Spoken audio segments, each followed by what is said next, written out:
चलिए बेटा हेडिंग दे दो स्पेक्ट्रम।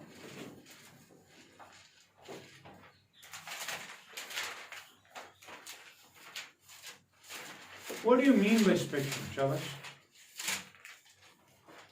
लफ्जी माने इस लफ्ज के क्या है?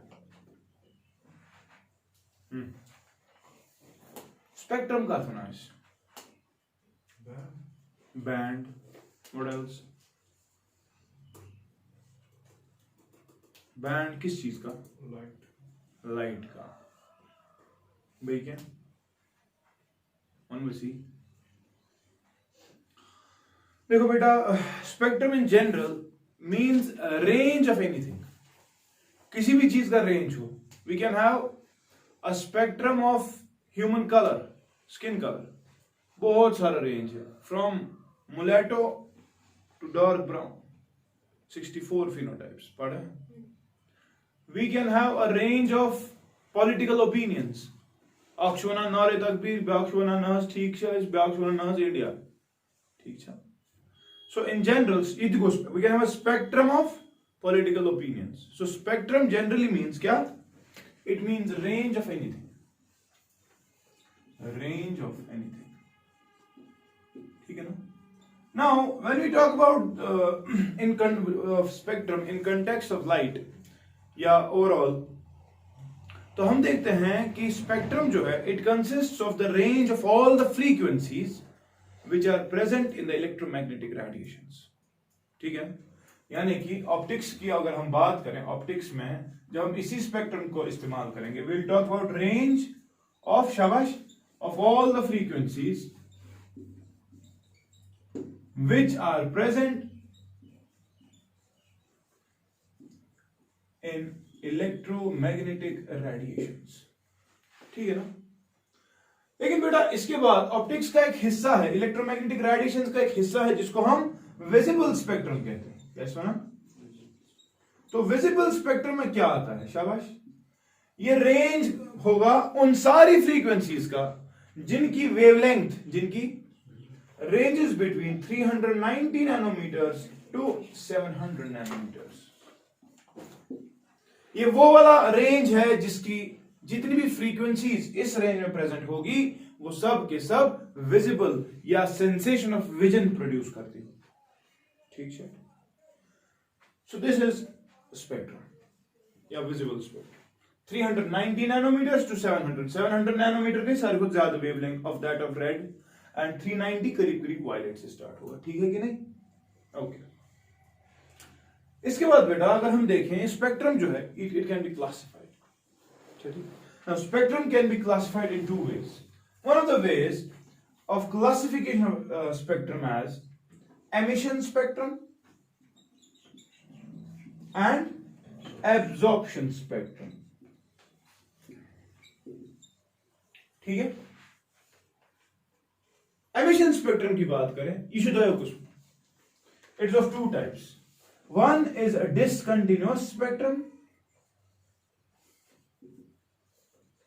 ठीक है, and another is of continuous spectrum.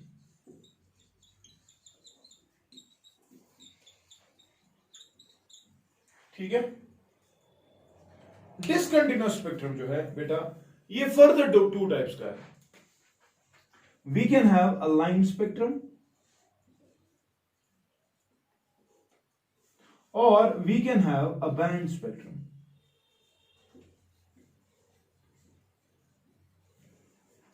ठीक है, एक एक करके हम पहले सब पढ़ते हैं। ठीक है जनाब, वन से जिगर, what do you mean bye emission spectrum? शाबाश।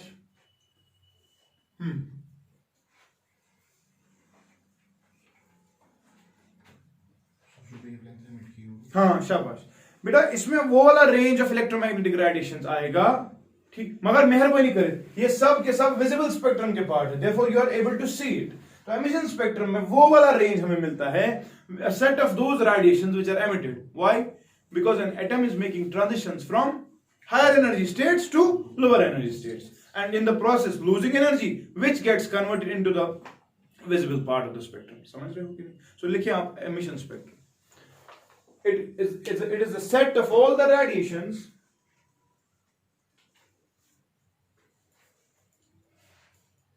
which are emitted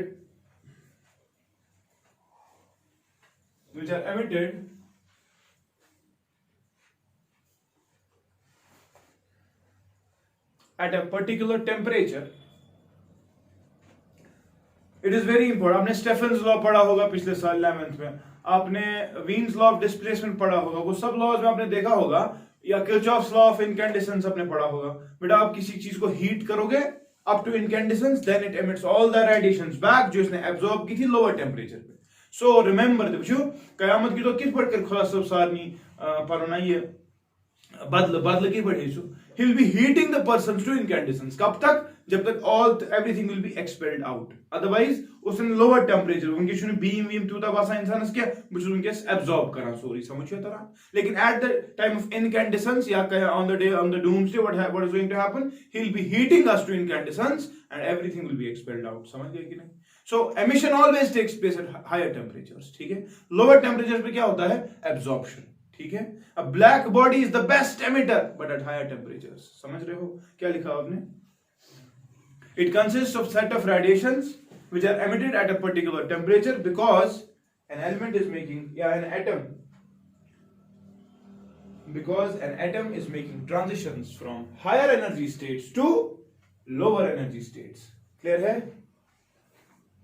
From higher energy states to lower energy states. Shortest ones. When transitions take place from higher to lower, we have emission spectrum. ठीक है ना? तब absorption spectrum क्या है? Absorption spectrum में हम देखेंगे it will constitute of all the set of radiations which will be absorbed by a species at a lower and higher at a lower temperature. उसने absorb किया, वो हम देखेंगे इसी spectrum पे विचु तमलसन के lines missing. समझ रहे हो ना? वो लाइंस दरअसल उस स्पीशीज ने क्या की होगी? एब्सॉर्ब. समझ गए? सो लिखिए it consists of all the sets of radiations which are absorbed by matter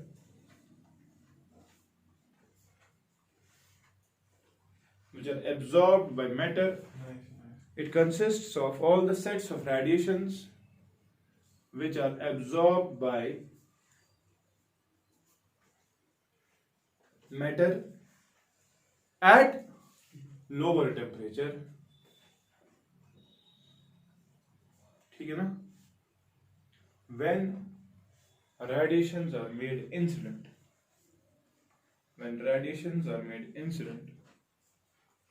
on the matter.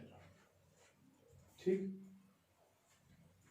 चलिए बेटा अब देख लीजिए मेरी एक और बात. नाउ एमिशन स्पेक्ट्रम जो दो किस्म, या जो डिसकंटिन्यूअस या जो कंटिन्यूअस. अब डिसकंटिन्यूअस में क्या होता है बेटा, हमारे पास जो स्पेक्ट्रम मिल रहा है जो एमिशन, यानी कि जो आपका पैटर्न मिलने वाला है आपके स्क्रीन पर, ठीक है ना, फ्लोरेसेंट स्क्रीन आप रखते हो, आप देखते हो कौन सा आप देखते हो, उस फ्लोरेसेंट स्क्रीन में दो चीजें हो सकती है. या तो उसमें किसी पर्टिकुलर वैल्यू से किसी पर्टिकुलर वैल्यू तक सब की सब वेवलेंथ पॉसिबल आएगी, ठीक है, यानी कि चतरी फिक्री कंटिन्यूटी से हर गुंजाई, ठीक है. या वो शख्स इसमें अगर ये फॉर एग्जांपल हमारा स्क्रीन है, इसमें आप देखोगे from this value up to this value हर जगह पर इल्यूमिनेशन हो रही है, इसका मतलब हमें कंटिन्यूटी मिल रही है, ठीक है. लेकिन कभी कभी क्या देखोगे आपके जो from higher value to lower value देखोगे तो विचु मंज मदासन गैप्स, इधर पे होगा लेकिन ये वाली गैप्स है, ये वाली गैप्स है, ये वाली गैप्स है, ठीक है, यहां पे होगा. तो इस वाले स्पेक्ट्रम का क्या बोलेंगे? Discontinuous spectrum. अब डिसकंटिन्यूअस स्पेक्ट्रम बेटा दो टाइप्स का है, या जो लाइन स्पेक्ट्रम ना क्या जो बैंड स्पेक्ट्रम. कौन इसका थे याद? लाइन स्पेक्ट्रम की बात जब भी हम करेंगे तो रिमेंबर ये वो वाली स्पीशीज दिखाती है जो एटॉमिक स्टेट या गैसोस स्टेट में होगी. खबर तरह जी समझ? एटॉमिक स्टेट और gaseous state. What do you mean by atomic state और गैसोस स्टेट? शाबाश. तो भाई ये तीन स्पीशीज हवा स्पेक्ट्रम जिनके पास ये कंडीशन होगी, nascent oxygen, nascent neon, O2 है नहीं क्या, H है कि हवित, H2 है कि नहीं हवित, क्या समझिए जरा. So remember line spectrum is possessed by species which are in their atomic or gaseous states, ठीक है, समझिए जरा. इस स्पेक्ट्रम में क्या होता है इसकी बात ही करेंगे. लाइन स्पेक्ट्रम, इसमें क्या होगा? इट कंसिस्ट्स ऑफ डिसकंटिन्यूटी, इसमें क्या होता है, इसमें आइसोलेटेड लाइंस होती है। आख लाइन ये सपोज 720 नैनोमीटर्स, ठीक है। एक लाइन यहां पे है, से फॉर एग्जांपल इसमें आएगा 600 नैनोमीटर्स, एक और लाइन यहां पे है 550 nanometres. So we are having a widely spaced isolated line system, इसीलिए स्पेक्ट्रम को क्या कहते हैं, लाइन स्पेक्ट्रम। मगर याद था वक्त जरा, लाइन स्पेक्ट्रम क्या मतलब, ये पर्टिकुलर फ्रीक्वेंसी को रिप्रेजेंट करेगा ना। तो इससे हमें समझ आ जाएगा ना कि कहां से कहां तक ट्रांजिशन हुआ है, किस हायर लेवल से किस लोअर लेवल तक हुआ है, ठीक है। रिडबर्ग्स फॉर्मूला आपने एटॉम्स एंड न्यूक्लियर में पढ़ा होगा, आपने देखा होगा, वो आपने पढ़ा था R into 1/n1² minus 1/n2² into Z, क्या होगा, इंटू एटॉमिक नंबर, यानी कि एटॉमिक नंबर और आपके n1 n2, वो आपको समझ आ रहा है कैसी पर्टिकुलर फ्रीक्वेंसी या कैसी पर्टिकुलर वेवलेंथ आपको ऑब्टेन हो गई। तो मुझे बताओ, से फॉर एग्जांपल 720 नैनोमीटर्स, हमें समझ आ जाएगा ना कि ये कौन सा एटम था, ये कौन सा एटम था जो कि अपनी एटॉमिक स्टेट में था, ये कौन सा एटम था जो अपनी गैसियस स्टेट में था, वो समझ आ जाएगा ना। देयरफॉर यू से दैट ये जो है atomic line spectrum, it is the characteristic of an element. Back element है नहीं, यो ट्रांजिशन है कि सपोज दो स्पीशीज है, हीलियम छु गैसियस स्टेटस में, हाइड्रोजन गैसियस स्टेटस में, ठीक है, दोनों में ट्रांजिशन हो रहा है फ्रॉम 2 to 1। मगर मुझे बताओ क्या दोनों में वेवलेंथ सेम आएगी, नहीं आएगी, क्योंकि it depends on Z as well, ठीक है। देयरफॉर हमें क्या समझ आएगा कि जो पर्टिकुलर वेवलेंथ वैल्यू आ रहा है वो किस स्पीशीज से आ रहा है, सुन कैसे कंफर्म, समझ रहे हो। और जब वो स्पीशी कंफर्म हो गई तो मुझे ये समझ आ रहा है कि ये एक हिसाब आक सिग्नेचर एक एलिमेंट का अपना, या एक back नफर त्रैत। Therefore, it is sometimes also called as the signature of an atom. क्या?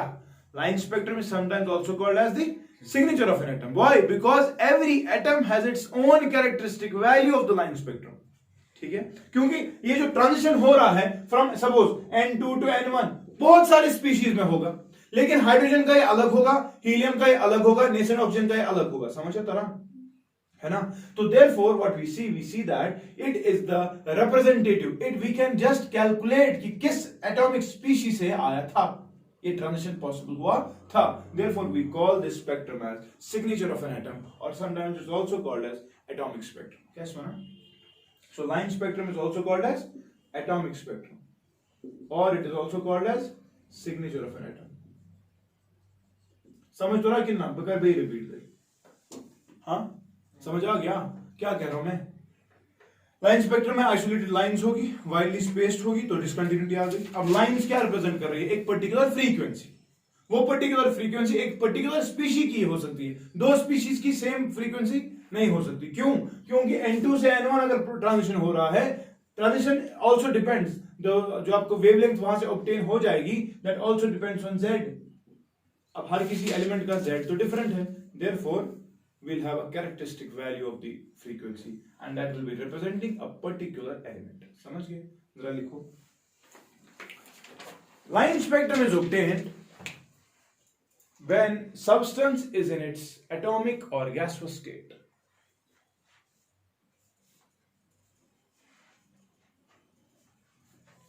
ठीक है? That is He, Ne is in its atomic or gaseous state.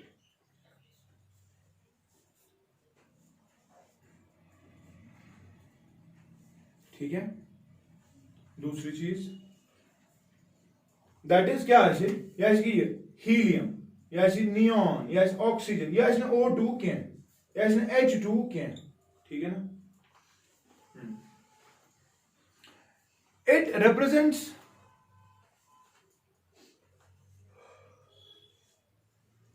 a particular set of radiations which can be emitted,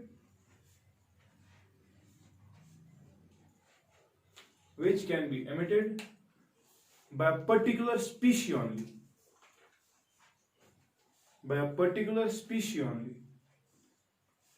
therefore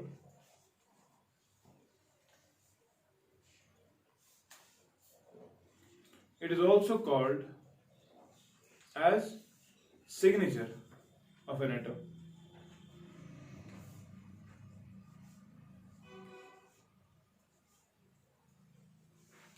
It consists of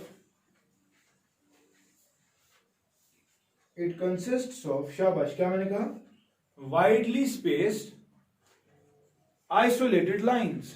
ठीक है, it consists of widely spaced क्या, isolated lines which represent discrete values of frequency. Discrete समझ रहे हो ना, which represent discrete values of frequency. It is sometimes also called as atomic spectrum. Why? Because the species are in their atomic states. ठीक है, समझ गए? चलिए बेटा एक और है, बैंड स्पेक्ट्रम. देखो बैंड स्पेक्ट्रम में क्या होता है, एटॉमिक स्पेक्ट्रम. ठीक है ना, वही समझ. बैंड स्पेक्ट्रम क्या है? बैंड स्पेक्ट्रम जो है इसको कभी कभी हम मॉलिक्यूलर स्पेक्ट्रम कहते हैं. क्या इसमें चल क्या है हिसाब, तू हिसाब, शाबाश. इसमें होगा या स्पेक्ट्रम तेरे ऑब्टेन गसान when the substances will be in their molecular forms, that is O2 H2. क्यों?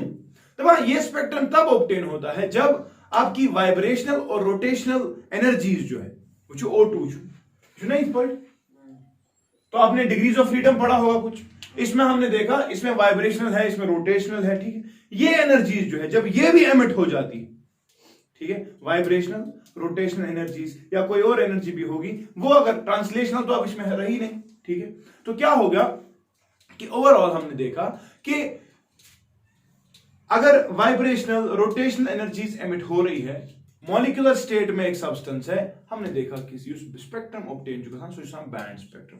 लेकिन बैंड स्पेक्ट्रम में समझो इसमें अभी भी क्या है, डिसकंटिन्यूटी. ये कितना चला स्पेक्ट्रम थे नजर. फॉर एग्जाम्पल अभी मैंने कहा आपके पास यहां से लेकर यहां तक एक्सट्रीम वैल्यूज है. ठीक है, तो बैंड स्पेक्ट्रम ऐसे होता है, यहां से लेकर यहां तक, से फॉर एग्जांपल 720 से 600 तक. ठीक, फिर यहां पर एक गैप आ गई, इसमें क्या होगा, सपोज 550 से 400 तक, फिर एक और गैप आ गई. ठीक है, इसमें आएगा 300 से 200 तक. सो एक किसी गैप है वहां, ये तो है बैंड्स. ठीक है ना, सो इसमें क्या है, ये it is nothing but a line spectrum without any gaps. ठीक है, तो इसने एक बैंड रिप्रेजेंट किया, लेकिन हाँ बैंड्स के दरमियान अब गैप्स. समझ गए कि नहीं? सो ये जो तमीज ऑब्टेन गसान, ये मीच स्पीशी आसन O2 फॉर्म मंज, N2 फॉर्म मंज, मॉलिक्यूलर फॉर्म मंज गसान आसन, एटॉमिक फॉर्म मंज गसान आसन दिल. ठीक है, जरा लिखो बैंड स्पेक्ट्रम. बैंड स्पेक्ट्रम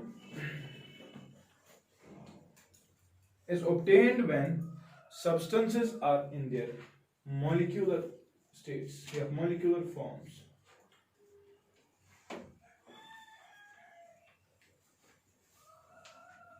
ठीक है,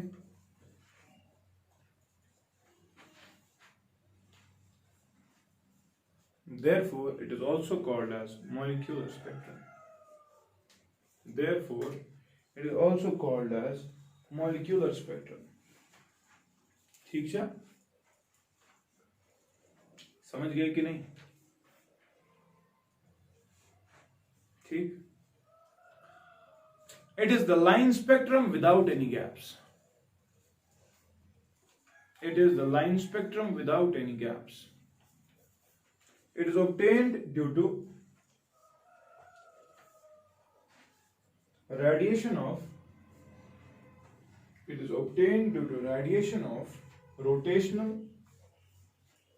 due to rotational, vibrational energies.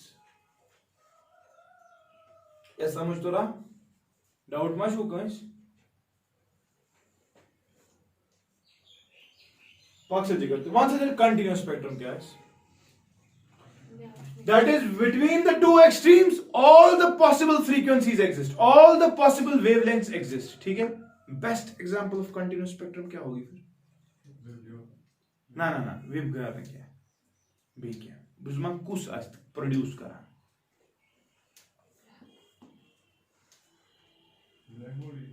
ना, ब्लैक बॉडी कहते हैं, ब्लैक बॉडी से एब्जॉर्ब करा पचे सुई एमिट करा. मगर बुझ दबान कंटिन्यूस स्पेक्ट्रम की बेस्ट एग्जांपल क्या होगी? कंटिन्यूस स्पेक्ट्रम को देखो, हमने कहा लाइन स्पेक्ट्रम गैसों स्टेट में स्पीशीज होनी चाहिए, मॉलिक्यूलर स्पेक्ट्रम, मॉलिक्यूलर स्टेट्स में स्पीशी होनी चाहिए।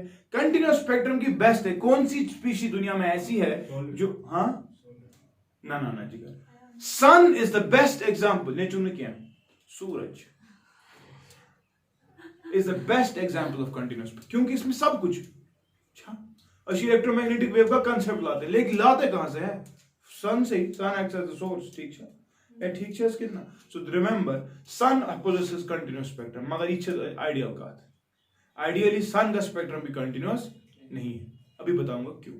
क्योंकि आपने अगर सन का स्पेक्ट्रम एनालाइज करोगे ना, सन के स्पेक्ट्रम, मैंने क्या कहा, कंटिन्यूअस स्पेक्ट्रम को सु स्पेक्ट्रम जिसमें आप between the two extremes all the possible values of wavelengths exist. ठीक है, हॉट गैसेस ना आसान तिहुन स्पेक्ट्रम कंटिन्यूअस स्पेक्ट्रम, यानी कि सारे वैल्यूज मिलेंगे। ठीक है, अब क्या होता है, सन का स्पेक्ट्रम अगर आप चेक करोगे, हमने देखा कि से फॉर एग्जांपल यहां से लेकर यहां तक दो एक्सट्रीम वैल्यूज है। ठीक है, तो तरीके से स्क्रीन को सुन ये पर योर सॉरी एल्यूमिनेट होना चाहिए कि नहीं।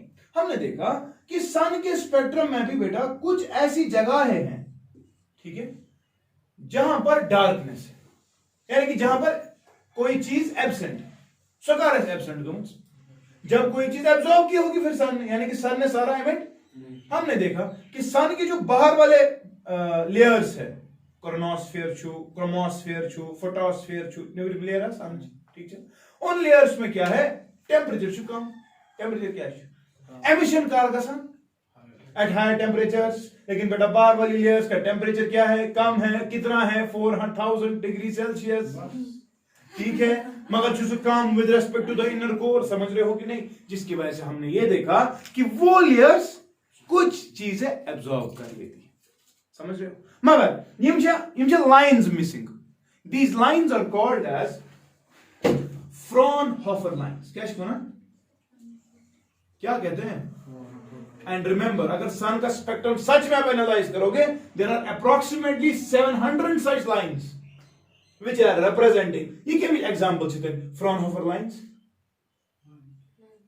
line spectrum की line absorption spectrum है कि नहीं? line spectrum तो emission spectrum की example, लेकिन this is nothing but, क्योंकि continuity है, band में gap नहीं है, बल्कि lines की gap है। So जो absorb करें because of the outer gases in the sun's atmosphere, जो atmosphere से वहाँ हवा, उसमें environment, ठीक है, जो उसका बाहर वाला ये आज के लेयर्स है, उनका टेम्परेचर बहुत कम है, उसकी वजह से वो एब्जॉर्ब कर लेती है, जिसकी वजह से स्पेक्ट्रम में कुछ लाइंस मिसिंग है। इन लाइंस को क्या कहते हैं?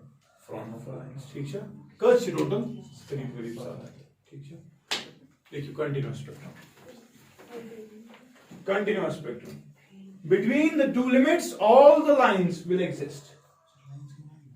हाँ, between the two extreme values, between the two limits क्या है?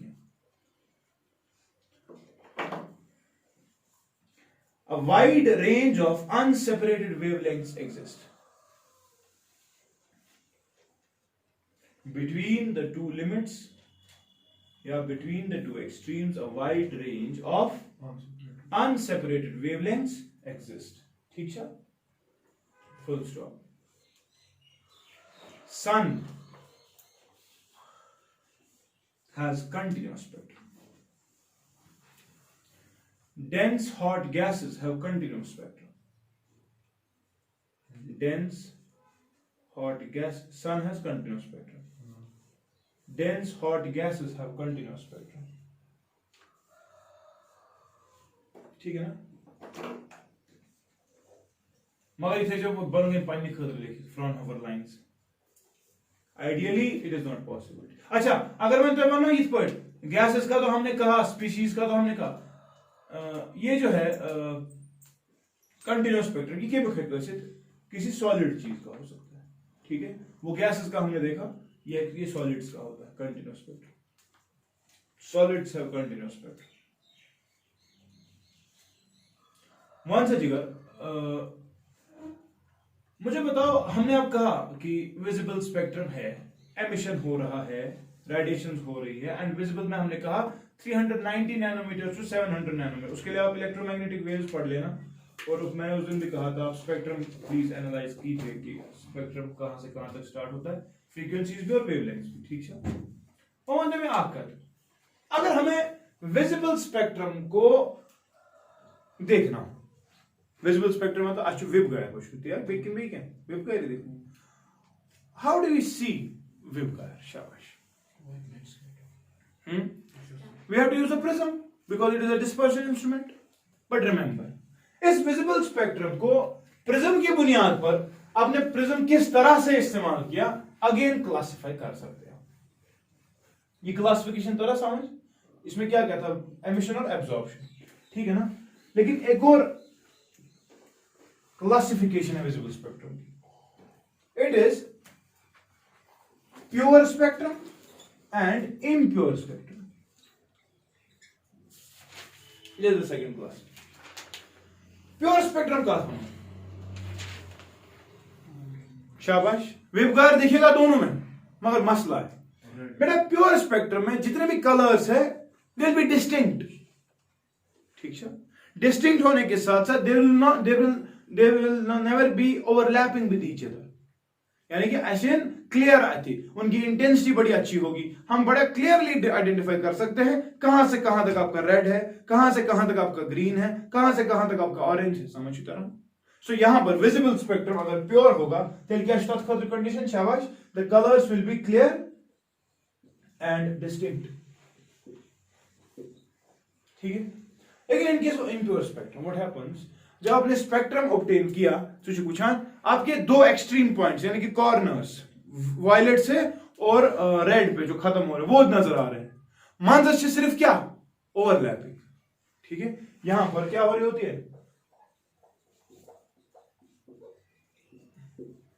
ओवरलैपिंग हो गई होती है और ओवरलैपिंग की वजह से क्या होता है कलर्स पान ओवरलैप कर रहे नहीं they will not be distinct they will not be bright they will not be intense समझ तरह how do you obtain this pure spectrum once upon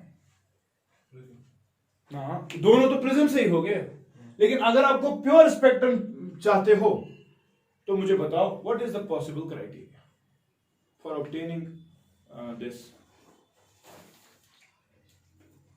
शाबाश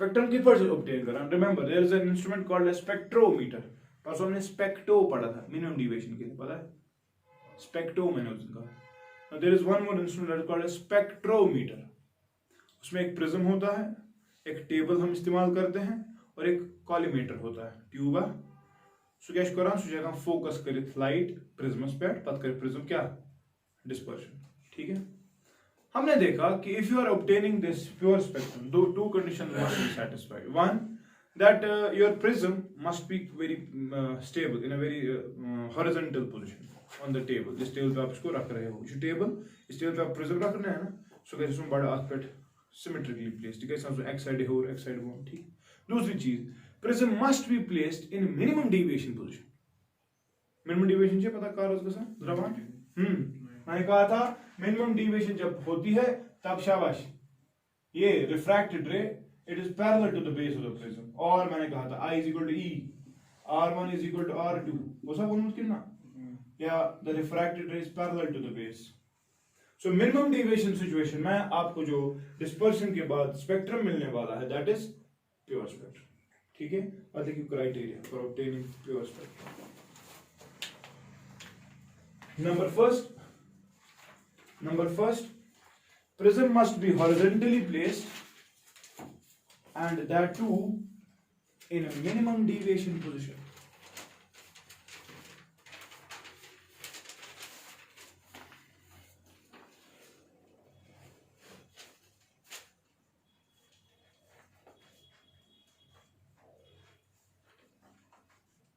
Prism must be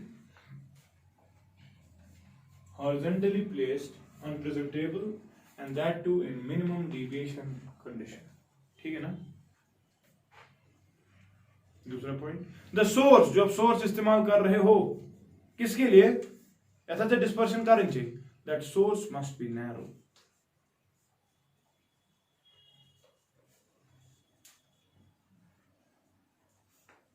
ठीक है so these two criteria can be fulfilled in order to say see a visible spectrum which is pure ठीक है so ये भी खत्म now we are left with one more thing that is scattering तो 10th में पोर्मुत लेकिन मैं पता तो गलत पोर्मुत इसलिए कर सो एक्सप्लेन हेडिंग दो स्कैटर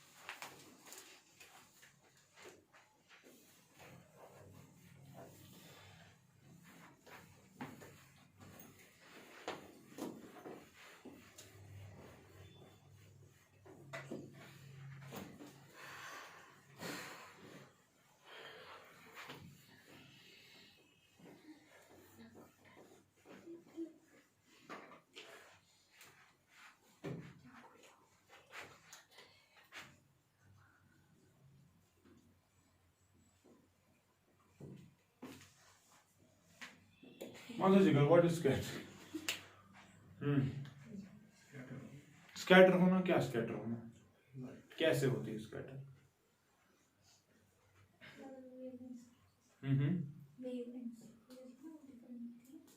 बहुत सी जगह स्कैटरिंग इज द फिनोमेना जिसमें हम देखते हैं the phenomena of absorption and then re-radiation in all possible directions आपने लाइट को पहले एब्जॉर्ब किया कोई पार्टिकल था ठीक है उस पार्टिकल ने पहले लाइट को एब्जॉर्ब किया and then after absorption what happens it re-radiates the same in all possible directions ठीक है the phenomena is called as scattering ठीक है यानी कि फॉर एग्जांपल आपका एक पार्टिकल है आपके पार्टिकल पे लाइट आ गई इसने एब्जॉर्ब कर ली और इस पार्टिकल ने फिर क्या किया it emitted it back in all possible directions ठीक है कि ना this phenomena is called as scattering. So what like a definition?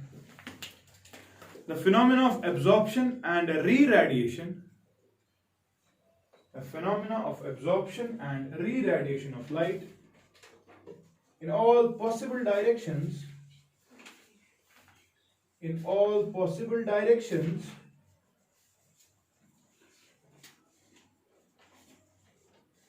Is called as scattering देखो बेटा स्कैटरिंग की बात करें it is of two types one is the elastic scattering and another is the inelastic scattering elastic scattering की जब हम बात करते हैं तो remember this thing scattering is said to be elastic when देखो यहां से इंसिडेंट आ गई इंसिडेंट रेज ठीक है इनकी फ्रीक्वेंसी में एफ आई मानता हूं एंड जो ग्रीन से फिर स्कैटर हो गई let the frequency be F S ठीक है the frequency of the scatter ठीक है if the frequency of the incident is equal to the frequency of the scattered यानी कि जिस एनर्जी को एब्जॉर्ब किया पार्टिकल ने उतनी ही एनर्जी को ये वापस क्या करेगा re-radiate in all possible directions till क्या the scattering will be called as elastic scatter ठीक है लेकिन बेटा अगर आपका elastic inelastic collision inelastic scattering हो रहा है then remember the frequency of the incident is not equal to the frequency of the scattered ठीक है यानी कि यहां यह क्या था मैटर से इंटरेक्शन कम्स यहां पर मैटर के साथ इलास्टिक इंटरेक्शन हो गई है यानी कि जितना मैंने दिया उतना मैटर ने वापस दिया ना मैटर ने कुछ खाया ना मैटर ने इसको कुछ यहां से दिया लेकिन यहां पर या तो मैटर कुछ खाएगा कुछ एनर्जी खर्च अपने लिए करेगा तो स्कैटर्ड की फ्रीक्वेंसी कम आ जाएगी या मैटर हैज टू इंटरेक्शन का स्टेज मैटर ने यहीं से कुछ एनर्जी प्रोवाइड की therefore frequency of the scattered will be more than the frequency of the incident समझिए तरह this is called as inelastic scattering and this is called as now elastic scattering का criteria क्या है बेटा remember this thing जब elastic scattering होती है we have found that the size of the particle जिस पार्टिकल ने एब्जॉर्ब करना है जिस पार्टिकल ने रेडिएट करना है the size of that particle should be less than the wavelength of the light जो लाइट इस पे इंसिडेंट थी और I can say it should be nearly equal to the wavelength of the light इस वाले case में क्या होती है इलास्टिक स्कैटरिंग होती है ठीक इलास्टिक स्कैटरिंग ज्यादातर क्राइटेरिया ये इस्तेमाल आप करेंगे that a should be nearly equivalent to lambda हाँ थोड़ा सा कम होगा चलेगा ज्यादा नहीं होना चाहिए किसी भी केस में ज्यादा नहीं होना चाहिए ठीक है नाउ जब बेटा इलास्टिक स्कैटरिंग होती है हमने देखा the intensity of the scattered ray the intensity of the scattered radiations is inversely proportional to the fourth power of the wavelength ठीक है this law is called as शाबाश और मुझे 10th में वालो तक क्यों रिनॉल्ड ने क्या रेलिक्स लॉ हाँ पढ़ा है ना अरे 10th में पढ़ा है यू दे बोलो 10th में ये क्यों नहीं प्लीज नहीं पढ़ा है blue scatters more than red तो उसको कैसे एक्सप्लेन किया था वो डेफिनेशन लिखी है वेवलेंथ बोली कैसे उसकी तो फिर इंटेंसिटी इज इनवर्सली प्रोपोर्शनल वो प्रदीप पे डेफिनेशन लिखी थी ऐसा समझ याद है लास्ट के पेज पे डेफिनेशन आधे page Rayleigh's law. It was given by Lord Rayleigh in 1870.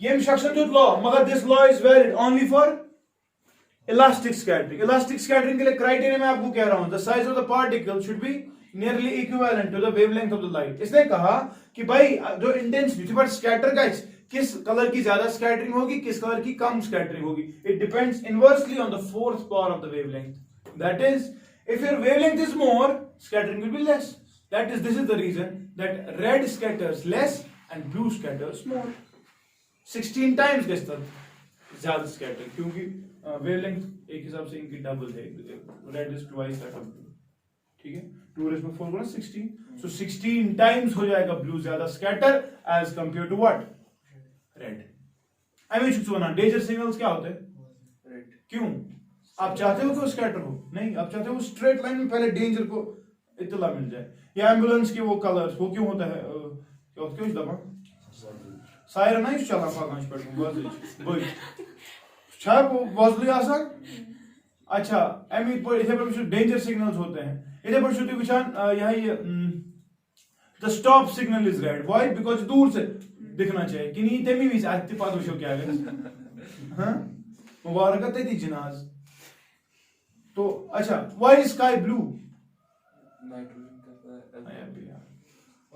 Because blue की वेवलेंथ का वो स्कैटर ज्यादा होता है ठीक है अच्छा why is the colour of the sun appears to be appears to be red ना क्या सनराइज और सनसेट जो है सनराइज छु बासान ऐसे 2 मिनट ब्रोंट सनसेट छु ऐसे बासान 2 मिनट बाद उस मसला क्या है हाँ it is the reason is atmospheric refraction हाँ एटमॉस्फेरिक रिफ्रैक्शन क्योंकि सन को हाँ what is the twinkling of stars refraction again atmospheric refraction अच्छा ठीक समझ आता है प्लैनेट्स क्यों नहीं ट्विंकल करते प्लैनेट्स क्यों नहीं twinkle planets are very close to us as compared to atmosphere stars से है ना जी जहां से आना है वो भी तो मसला है मगर उसके बीच में ना कुछ है इसमें ना नजदीकी के मिश प्लैनेट बोल चाहे उन्होंने से याद जिस दिन हमने मिरर्स पढ़े थे तो अगर मिरर्स से सही करियो इमेज है बन तो मगर साइज ने इंटेंस थी सा इधर कहीं प्लैनेट से ज्यादा नजदीक तम इंटेंसिटी ज्यादा देयरफॉर सुशन ट्यूटा गसान ट्विंकल यूटा स्टार्स ना मोड़ गसान कार शो थे विच में गसान सियासत बच बंद करना पड़ता ज्यादा नोटिस करना या हम कहते हैं अब बिकॉज बचपन में वन गीत जितना ज्यादा थोड़ा सा हाँ वो नहीं सुने बात पर छात्र को ट्यूबलाइट आई हूँ ना चला गई ट्यूबलाइट सगे हो खाना पड़छन तो मान जू या समझ तो सवाल जीवन भाई why are clouds white white का मतलब सफेद मतलब सारे अनपढ़ सफेद व्हाइट का मतलब सारे कलर्स क्या एमिट जब सब कुछ एब्जॉर्ब होगा तो काला बन जाएगा जैसे तेरा दिल है जब सब कुछ एमिट होगा तो व्हाइट कलर नजर आता है ना सुर में मेरा दिल तो लाल है हाँ वरना स्मग स्कैटर कर एक सी था इंटेंसिटी क्या होता है इनवर्सली प्रोपोर्शनल टू वेवलेंथ मगर मैं क्या माने what is you should tell valid what ये कंडीशन के सैटिस्फाई हां इलास्टिक स्कैटरिंग इसकी बुनियाद पे आप बहुत सारी चीजें एक्सप्लेन कर सकते हो लेकिन सवाल अब ये है बच्चा आपसे कि जो आपका ये होता है आप कैसे दबान है ये clouds they are white in colour why are they white वो तो सारे कलर मगर ये क्या होना रियली वेवलेंथ जिसकी ज्यादा वेवलेंथ वो कम स्कैटर मगर क्लाउड जो है वो व्हाइट है इसका मतलब हमने सब कुछ स्कैटर किया तो अच्छा ये लॉ क्या स्टिल बना इस लॉ के हिसाब से गलत हो रहा है ना सब कुछ. Remember this thing. Clouds are white due to the reason that the size of the particle जो water droplets का वो बना होता है, that is actually more than the wavelength. Therefore, this law is not valid for clouds. ठीक है, सब के सब, क्योंकि अब पार्टिकल साइज बहुत बड़ा है, वेवलेंथ से कम. Therefore, जब रीरेडिएशन की बात आती है, सब के सब कलर्स को इक्वली स्कैटर किया जाता है. ठीक है कि नहीं? तो यहां पर ये चीज वैलिड नहीं. ठीक है, so this is the reason for clouds. Clouds are white because A is more than lambda. ठीक. Now this is the case actually of inelastic scattering. Inelastic scattering क्या? ठीक है. अच्छा. एम को बेटा inelastic scattering क्या है? Now see, inelastic scattering is sometimes also called as Raman scattering. कैसा ना? डॉक्टर सीवी रमन था हिंदुस्तान साइंटिस्ट, ये उसी के नाम पे, उसी ने इस चीज को एक्सप्लेन भी किया है. ठीक है, रमन स्कैटरिंग.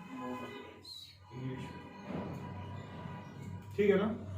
जो आपको लाइंस मिलेगी जो स्पेक्ट्रम में लीजिए, they are called as Raman lines. कैसे ना? This term Raman lines was not coined by Dr. C.V. Raman. It was coined by Pringsheen.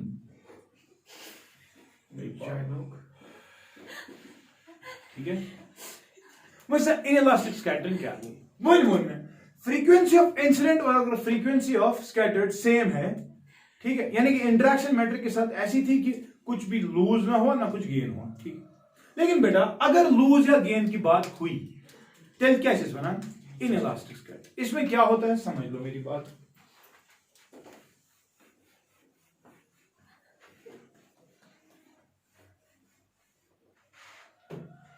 समझना मेरी बात.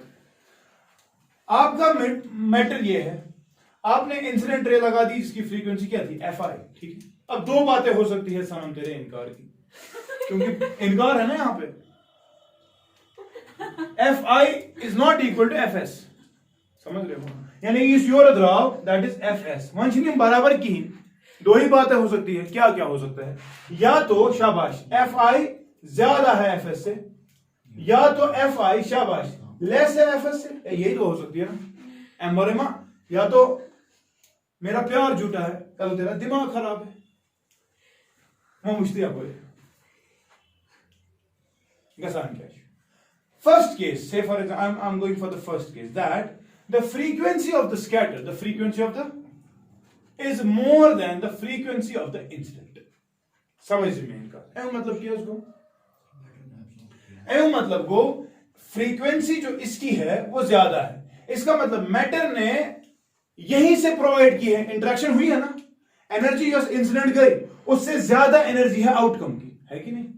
इसका मतलब मैटर का इंटरनल एनर्जी सिस्टम की वो कम हो जाएगी कि ज्यादा? इंटरनल एनर्जी सिस्टम की हो जाएगी कम, डिक्रीज. ठीक है कि नहीं? लेकिन मुझे बताओ आउटपुट की फ्रीक्वेंसी क्या है? ज्यादा. अगर आउटपुट की फ्रीक्वेंसी ज्यादा है, मुझे बताओ वेवलेंथ को क्या होगा? वेवलेंथ इससे कम.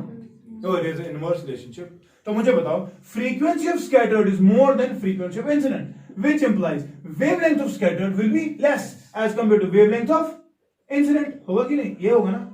ऐसा मुझे तो मैं मानता अगर वो वेव गायर का कर वेव गायर रेड और ब्लू यहां पे है कहीं पर. ठीक. मुझे बताओ जब आपकी वेवलेंथ कम हो जाती है, शिफ्ट किसकी तरफ आएगा? रेड की तरफ कि ब्लू की तरफ?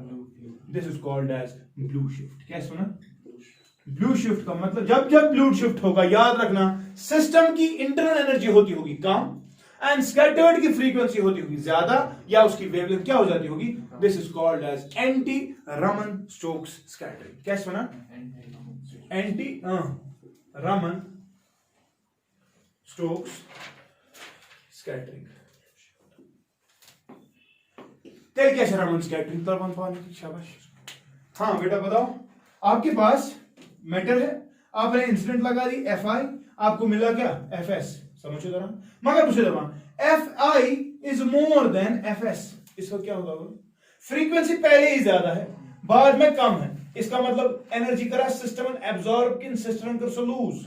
सिस्टम ने एनर्जी एब्जॉर्ब की. इसका मतलब इंटरनल एनर्जी सिस्टम की क्या हो जाएगी? इंक्रीज. समझो जरा. मतलब पाने one frequency of the output is less, therefore wavelength is, यानी कि wavelength of scattered is more then wavelength of incident. वो होगा कि नहीं? शिफ्ट किसकी तरफ होगा? रेड की तरफ. therefore this is called as red shift. कैसे बना? and this is called as Raman Stokes scattering. बस समझो तरह. On this basis, we can explain the universe is expanding. देखो खुद, कोई चीज अगर बहुत दूर जाना है, आहिस्ता आहिस्ता एनर्जी को क्या होगा? कम हो कैसे एनर्जी खत्म. जैसे क्या ये 10 जूल्स एनर्जी जितना आप चलोगे कम हो जाएगी ना बेटा. एनर्जी जब कम हो जाती है फ्रीक्वेंसी भी कम होती है. फ्रीक्वेंसी कम होने का मतलब वेवलेंथ बढ़ती है. वेवलेंथ बढ़ने का मतलब किसकी तरफ शिफ्ट? रेड शिफ्ट यूनिवर्स में हो रहा है. This explains universe is expanding. समझो तरह बिग बैंग थ्योरी ये आया होता है explanation. Red shift is taking place. Why? Because जितना दूर आप जाओगे उसकी फ्रीक्वेंसी घटती जाएगी, है ना. और जब फ्रीक्वेंसी घटती जाएगी वेवलेंथ बढ़ती जाएगी. शिफ्ट किसकी तरफ हमेशा होगा? रेड की तरफ. This explains universe expanding. समझ गए कि नहीं? So this was about scattering. We are left with one topic and that is rainbow. अभी कर रहे हैं वो. Very pause this colours.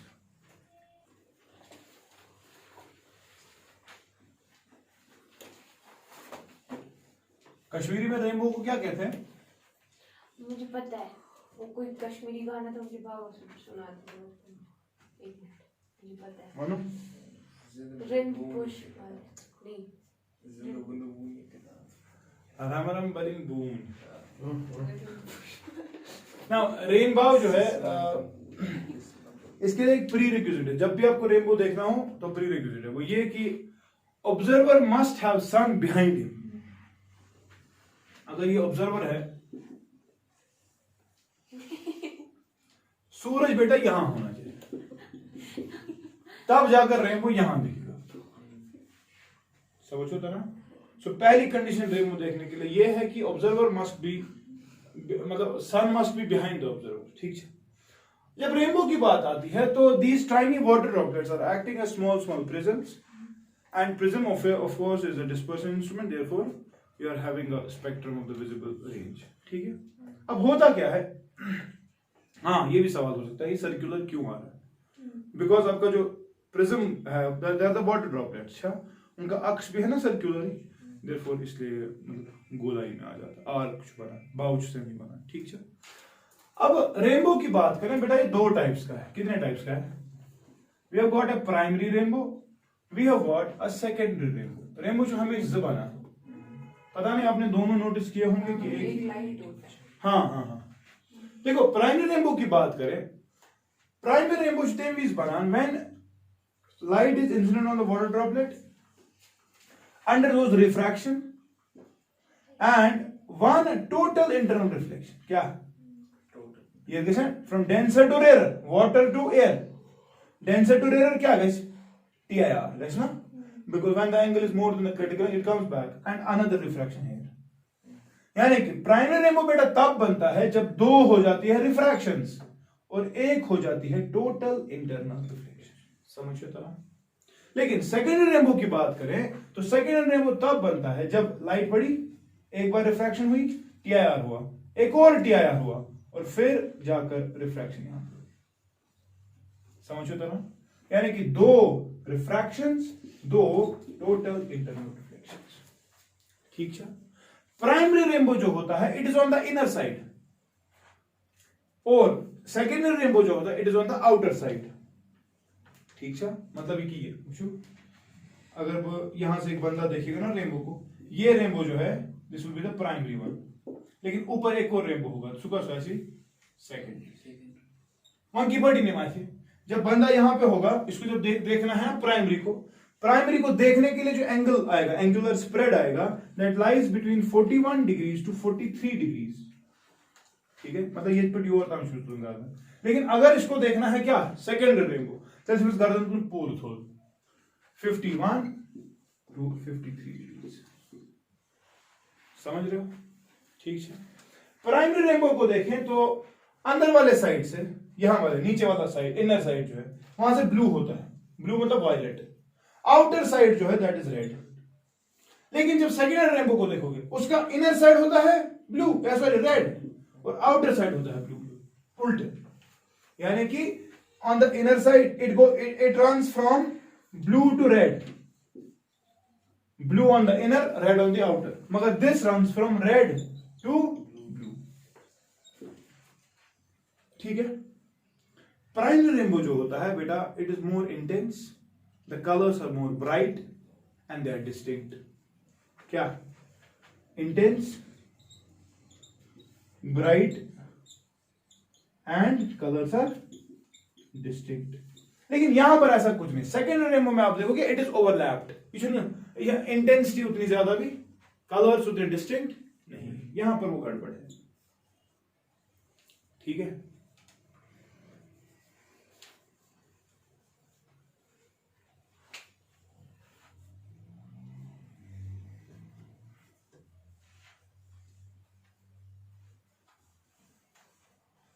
ठीक है ना. In comparison, it is the primary rainbow mostly which we see. ठीक है, क्योंकि इसमें इस वाले सेकेंडरी में हमेशा वो ओवरलैप्स होते हैं. ठीक है, बिकॉज याद था रेनबो जो है it is a personal property of a person.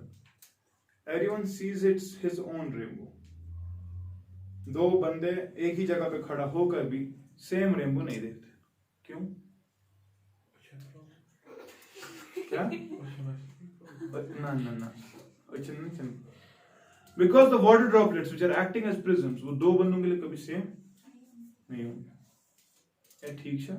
Continuous motion. एक बंदे ने देखा, दूसरे से वलायूर ये पूछो हम बगली अक्स जो पहले ने नहीं देखा था.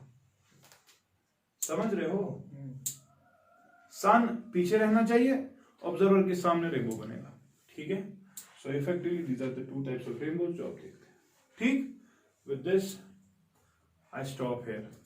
Okay. Thank you. मतलब जो पहले देखेगा ना रेनबो, उसको फिर वैसी इमेज दिखेगी. नहीं, it is not necessary. Kutch है necessary. मतलब आप तो क्या तो है कुछ रेनबो गोना से भाव नहीं देमिस. सुशे मजे मां तो ये कच्छ तीस काच ना वाटर ड्रॉपलेट गम चेंज. मम्मा लगती माय वाटर ड्रॉपलेट्स.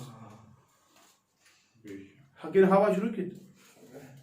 आणि नहीं हवा